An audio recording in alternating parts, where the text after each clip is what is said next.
দর্শক, আপনাদেরকে বলেছিলাম বিএনপিতে চলছে মৃত্যুর মিছিল। সেই মিছিলে বিএনপির কর্মী মারা যাচ্ছে, নেতা মারা যাচ্ছে, ছাত্র দলের নেতা, যুব দলের নেতা কর্মী তারা মারা যাচ্ছে প্রতিদিন প্রায়।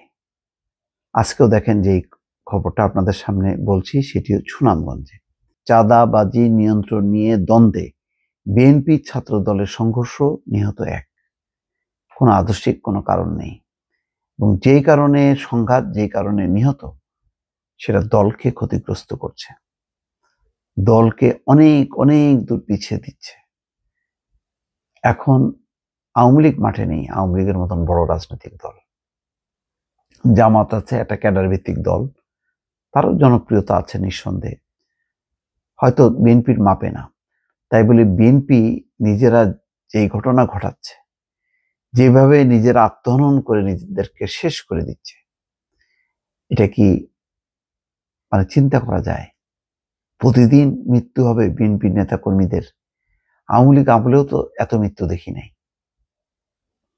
সুনামগঞ্জে মধ্যনগরে আধিপত্য বিস্তার এবং চাঁদাবাজি নিয়ন্ত্রণকে কেন্দ্র করে বিএনপি ও ছাত্র দলের মধ্যে সংঘর্ষে মোহাম্মদ আলী নামে একজন নিহত হয়েছে। সুনামগঞ্জের এই রিপোর্টটা আজকে সমকালে একটা রিপোর্ট দেখছিলাম।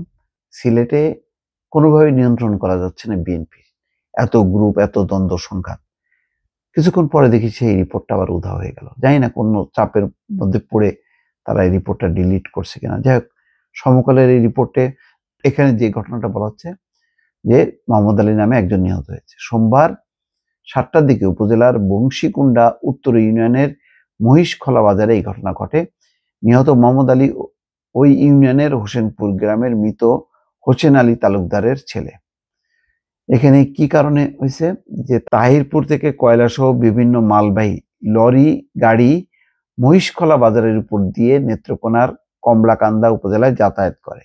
উপজেলা বিএনপির আহ্বায়ক কমিটির সদস্য মুক্তার হোসেন এবং বংশীকুণ্ডা উত্তর ইউনিয়ন যুবদলের সাবেক সভাপতি হযরত আলীর নেতৃত্বে এসব লরি গাড়ি থেকে চাঁদা আদায় তারা করত।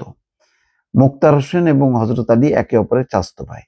গত কয়েকদিন ধরে বংশীকুণ্ডা উত্তর ইউনিয়ন ছাত্র দলের সাধারণ সম্পাদক হাসান শিকদার এবং বংশীকুণ্ডা দক্ষিণ ইউনিয়ন ছাত্র দলের কর্মী হারুন মিয়া এই চাঁদাবাজি তাদের নিয়ন্ত্রণে নেওয়ার চেষ্টা চালায়। বিষয়টি নিয়ে উভয় পক্ষের মধ্যে দ্বন্দ্ব শুরু হয়। সোমবার বিকেল মহিষখলা বাজারে এই নিয়ে উভয় পক্ষের মধ্যে বাকবিতণ্ডা হয়। এক পর্যায়ে মুক্তার হোসেন এবং হযরত আলীর লোকজন হাসান এবং হারুনের উপর চড়াও হয়। সন্ধ্যায় মহিষখলা বাজারে সংঘর্ষ জড়ায় দুই পক্ষ। সংঘর্ষে মোহাম্মদ আলী আঘাত পেয়ে গুরুতর আহত হন এবং কিছুক্ষণ পর মারা যান। খবর পেয়ে পুলিশ ঘটনাস্থলে গিয়ে পরিস্থিতি নিয়ন্ত্রণে আনে। ধর্মপ্রসাদ সার্কেলের সহকারী পুলিশ সুপার বলছেন, দুই পক্ষের সংঘর্ষে মোহাম্মদ আলী নামে একজন মৃত্যু হয়েছে। পরিস্থিতি এখন স্বাভাবিক রয়েছে।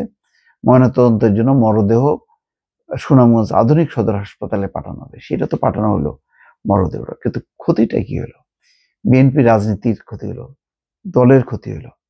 এবং এটা আসলে কেন বারবার বিএনপি প্রতিষ্ঠিত করার চেষ্টা করতেছে, যেখানে অন্য দলগুলো বারবার যেই দিকে ইঙ্গিত করে বিএনপিকে বলার চেষ্টা করছে তারা আধিপত্য, চাঁদাবাজি এই সমস্ত গুলো করছে, এবং সেইগুলো যখন কি মৃত্যুর মধ্য দিয়ে, সংঘাতের মধ্য দিয়ে সামনে আসছে এবং সেটা তখন প্রমাণিত হচ্ছে।